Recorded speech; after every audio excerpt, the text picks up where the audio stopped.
Hello student, स्वागत है आप सभी का एक्सीलेंट स्कूलिंग यूट्यूब चैनल पे। तो स्टूडेंट्स, आज के इस वीडियो में हम जयशंकर प्रसाद की जीवनी देखेंगे।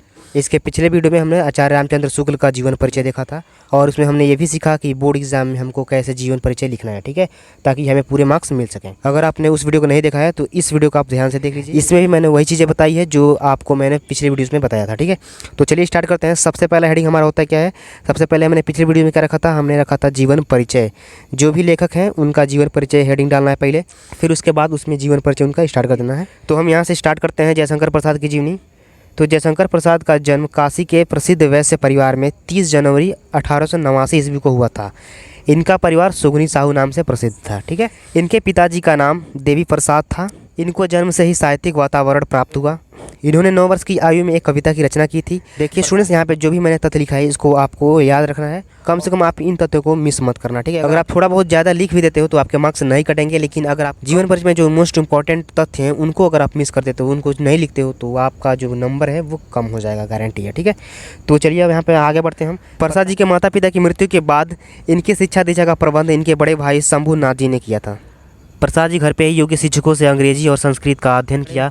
इनके बड़े भाई समेत इनकी तीनों पत्नियों और एक छोटे भाई की असामयिक मौतों ने इनको अस्वस्थ बना दिया और क्षय रोग से पीड़ित होने के कारण 15 नवंबर 1937 ईस्वी को 47 वर्ष की आयु में इनका निधन हो गया।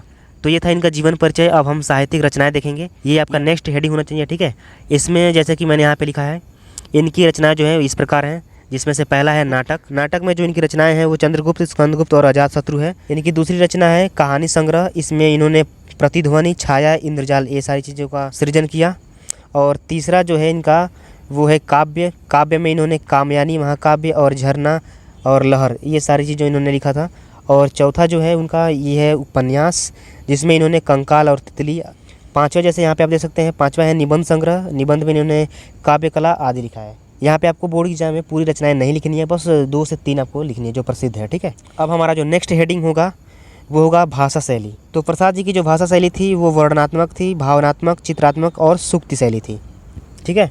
और जो हमारा लास्ट और सबसे इम्पोर्टेंट हेडिंग है वो है साहित्य में इनका स्थान। तो प्रसाद जी जो थे वो बहुमुखी प्रतिभा के धनी थे। ये एक महान कवि, सफल नाटककार, उपन्यासकार और कुशल कहानीकार और श्रेष्ठ निबंधकार थे, ठीक है। तो स्टूडेंट्स, इस वीडियो को ख़त्म करने से पहले मैं आपको बता दूं कि ये जितना भी मैंने आपको जीवन परिचय बताया है ये पर्याप्त है। इससे कम शब्दों में लिखने की कोशिश आप मत कीजिएगा। अगर आपसे कम लिखोगे तो निश्चित है आपके मार्क्स कटेंगे, ठीक है। इतना आप लिखो, ये पर्याप्त है, ना ज़्यादा है ना कम है, ठीक है। एक बार फिर मैं बोल रहा हूँ, इससे कम आप शब्द करोगे तो आपके मार्क्स कटेंगे जरूर। मैंने यहाँ पे सारे तथ्य यहाँ पे और आधारभूत जो इंपॉर्टेंट यहाँ पे फैक्ट थे उन सबको यहाँ पे मैंने लिखा है, उनको आपको याद करना है और कम से कम आपको हेडिंग जो है वो आपको अपने माइंड में सेट कर लेना है, ठीक है। तो स्टूडेंट्स, मिलते हैं नेक्स्ट वीडियो में। तब तक के लिए थैंक यू सो मच। पढ़ाई करते रहिए। All the best.